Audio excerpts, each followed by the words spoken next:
धन्य है आपके माता पिता जिनसे जन्म हुआ। आपको ऐसे समय में मनुष्य जीवन प्राप्त हुआ जिसकी कोई कीमत नहीं लगाई जा सकती। वैसे तो सभी सद्ग्रंथों ने, सभी महापुरुष संतों ने मनुष्य जीवन को बहुमूल्य ही बताया है, लेकिन ये जो समय अब है, कलयुग का जो बिचली पीढ़ी बताई है परमात्मा ने, ये समय परमेश्वर ने ऐसा निर्धारित किया हुआ है कि प्रत्येक कलयुग में इसी समय में ये मोक्ष मार्ग खोला जाता है। और इस समय में आपका जन्म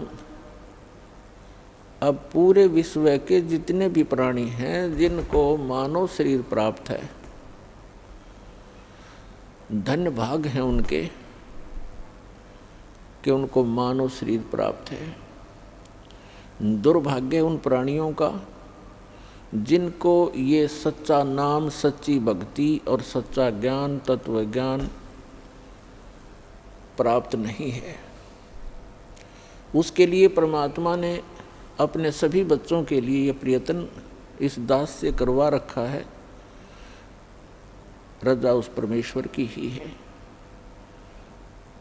क्योंकि जैसे माता पिता को अपने सभी बच्चे प्रिय होते हैं, ऐसे ही ये परमात्मा कबीर देव है जिसको अल्लाहु अकबर कहते हैं, जिसको ग्रेट गॉड कहते हैं।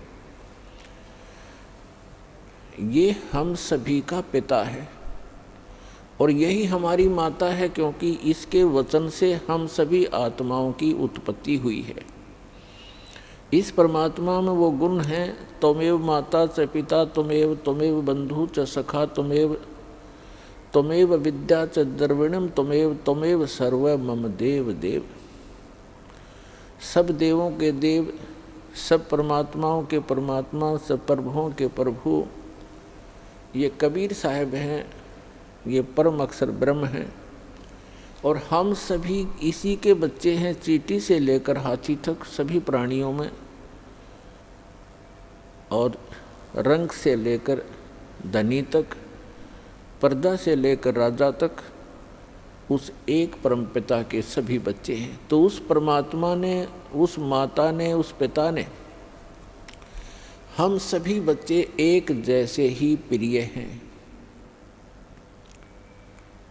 अपने कर्मों के कारण हम भले ही कोई कुत्ता, कोई गधा, कोई सूअर बना है, उनका भी दुख उस परमात्मा को है, क्योंकि परमात्मा चाहते हैं कि प्रत्येक प्राणी इस ज्ञान को स्वीकार करे, परमात्मा के दिए हुए इस विधान को समझे और ये सभी यहाँ से निकल जाएं। ये पृथ्वी एक कैद है, 21 ब्रह्मांड है वैसे तो इस काल के, जिनको हम जन्नत कहते हैं, स्वर्ग कहते हैं, जिसको हम हेवन कहते हैं। इस काल के 21 ब्रह्मांड का जो हेवन है, जन्नत है, स्वर्ग है, ये भी एक जेल है। 3 लोक और भवन चतुर्दश सब ही जम की जेल रे, इस काल की जेल में है। तो इस जेल से निकलने का सुअवसर अब प्राप्त है। और जो दास ये मार्ग भक्ति का आपको बता रहा है, ये गॉड गिवन है, कंप्लीट गॉड गिवन और कंप्लीट स्पिरिचुअल नॉलेज है।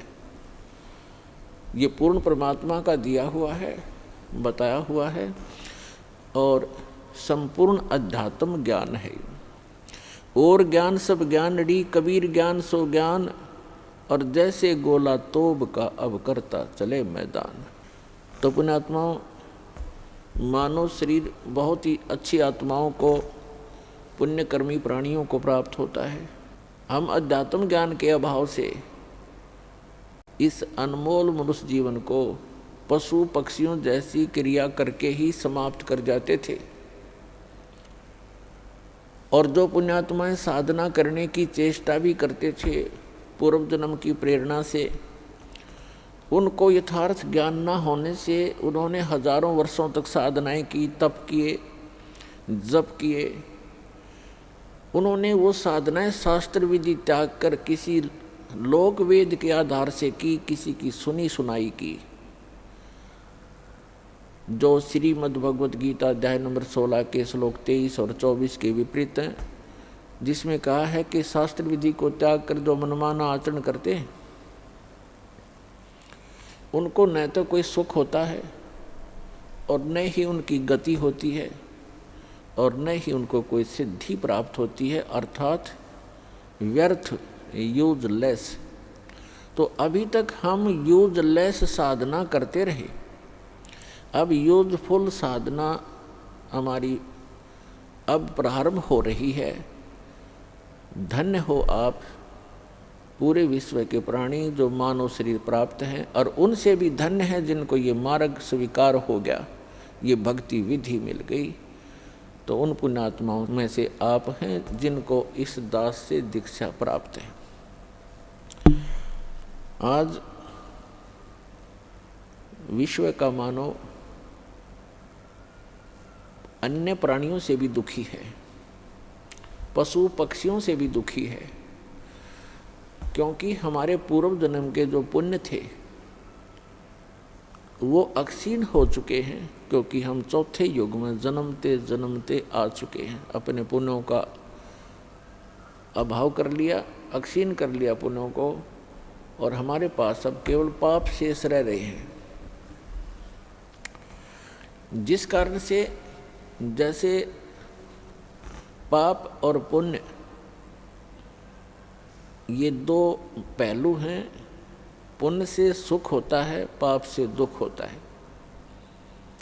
हमने सुख की परिभाषा का पता नहीं, आपको हमको अभी तक पता नहीं था, तो हम इसको सुख मान रहे थे। जिसके पास एक बढ़िया कार हो, अच्छी कोठी हो, कोई फैक्ट्री हो, या कोई अच्छी पोस्ट प्राप्त हो, कोई पद बना हो उसका, डॉक्टर, इंजीनियर, IAS, IPS या जज, या कोई मंत्री, मुख्यमंत्री, प्रधानमंत्री बनकर बड़ी बड़ी गाड़ियों में चलता हो, तो हमने इस सुख की परिभाषा बस इतना ही ज्ञान था।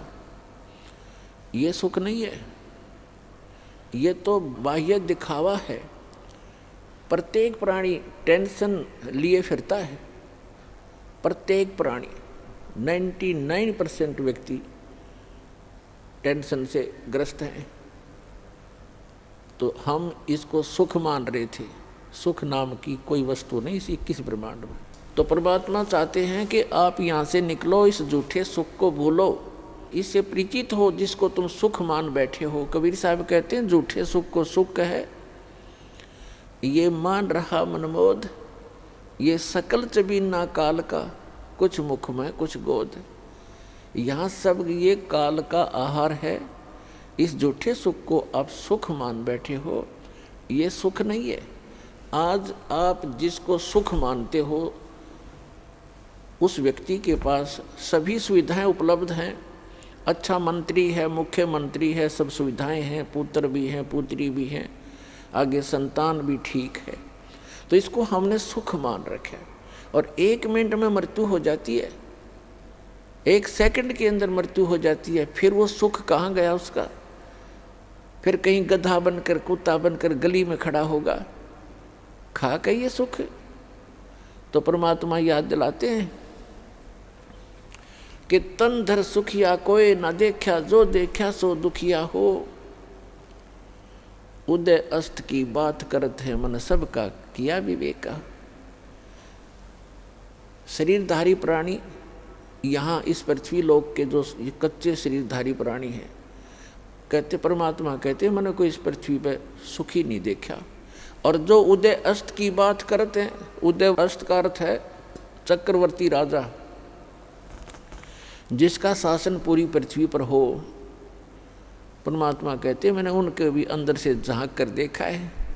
राजा के पास कोई साधु संत चला जाता है, ढेर सारे दुख बता देता है, महाराज मुझे ये तकलीफ है, महाराज मुझे ये तकलीफ है, महाराज मुझे ये कष्ट है। तो परमात्मा कहते हैं उदय अस्त की बात करे मैंने सबका किया विवेका हो। कहते हैं तन दर सुखिया कोई ना देखा, जो देखा सो दुखिया हो। उदय अस्त की बात करत है मैंने सबका किया विवेका हो। घाटे बाद सब जग दुखिया, क्या गर ही बैरागी हो, और सुखदेव ने दुख के डर से गर्भ में माया त्यागी हो। फिर कहते हैं जंगम दुखिया जोगी दुखिया, और तपस्वी को दुख दूना हो, और आशा तृष्णा सब में व्यापे, कोई महल ना सुना हो। फिर परमात्मा कहते हैं कि साच कहूँ तो जग नहीं माने, पर झूठ कही ना जाई हो, और ये ब्रह्मा विष्णु महेश्वर दुखिया, जिनने ये राह चलाई हो। फिर परमात्मा अंत करते हैं इस कहानी का, कहते हैं सुरपति दुखिया, सुरपति इंद्र स्वर्ग का राजा, देवताओं का स्वामी। सुरपति दुखिया, भूपति दुखिया, भूपति माने पूरी पृथ्वी का शासक राजा। सुरपति दुखिया, भूपति दुखिया, और रंक दुखी बपरीती हो, कहे कबीर और सब दुखिया, एक संत सुखी मन जीती हो। अब निष्कर्ष कर दिया दाता ने कि आप जी श्री ब्रह्मा, श्री विष्णु, श्री शिव जी को एक सुप्रीम पावर मानकर इनकी आराधना कर रहे हो, और इनसे हटकर कोई कहना सुनाना चाहता है तो आप जी बिल्कुल सुनना नहीं चाहते।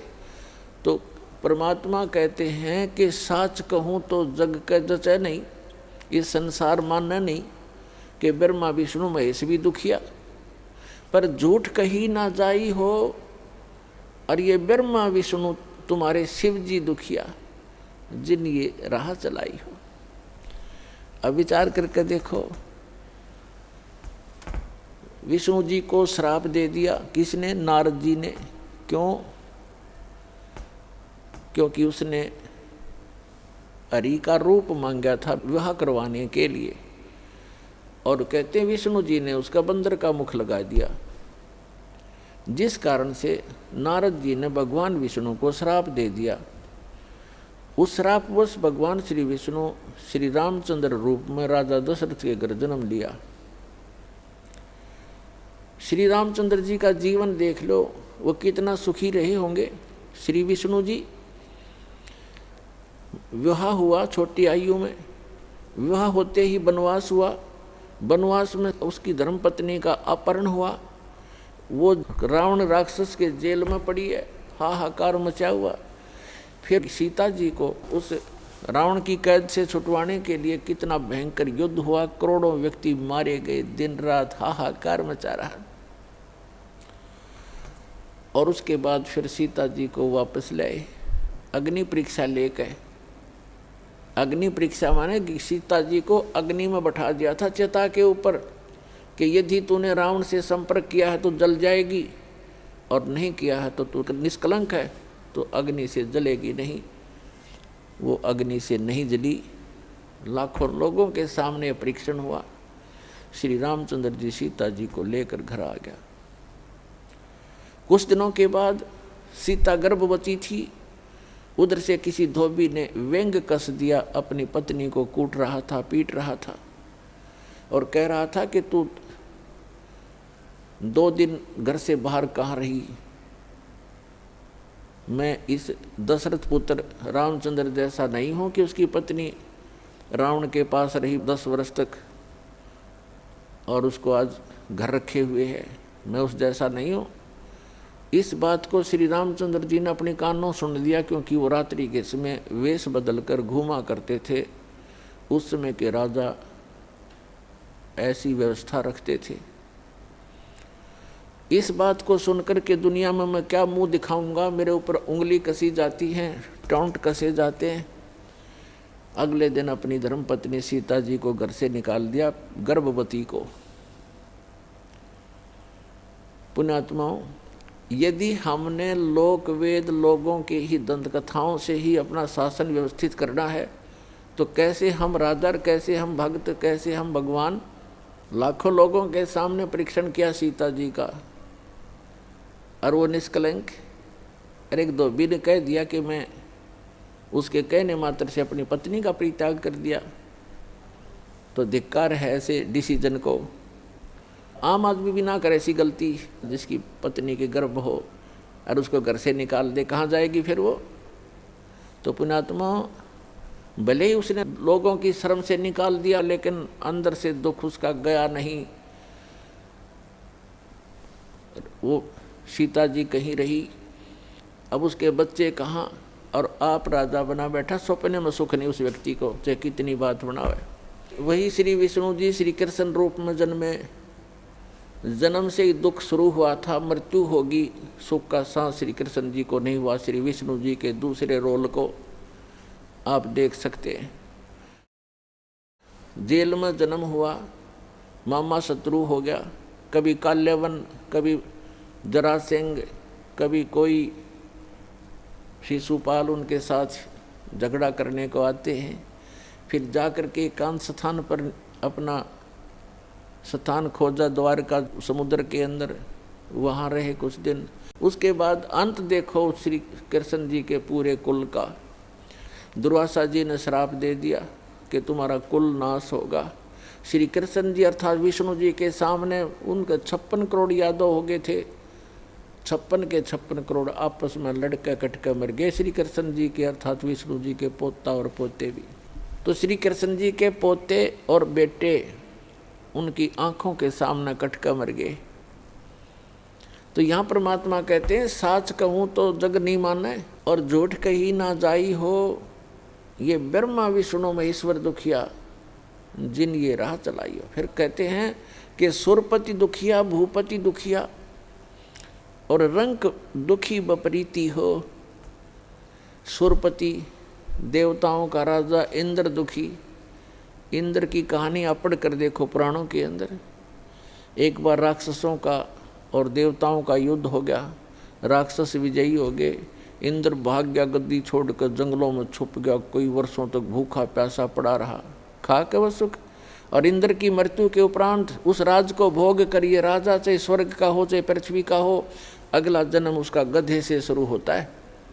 तो बाढ़ में जाओ ऐसा राज जो अगले जन्म में गधा बने।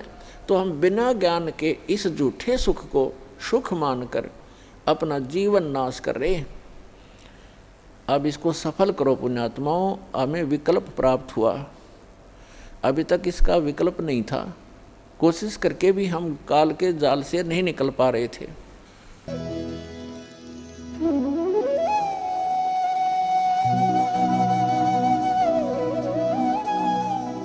अगर आप ये वीडियो YouTube पर देख रहे हैं तो हमारे चैनल को सब्सक्राइब करें और बेल आइकन को दबाना ना भूलें। अगर आप Facebook पर ये वीडियो देख रहे हैं तो हमारे पेज को लाइक करें।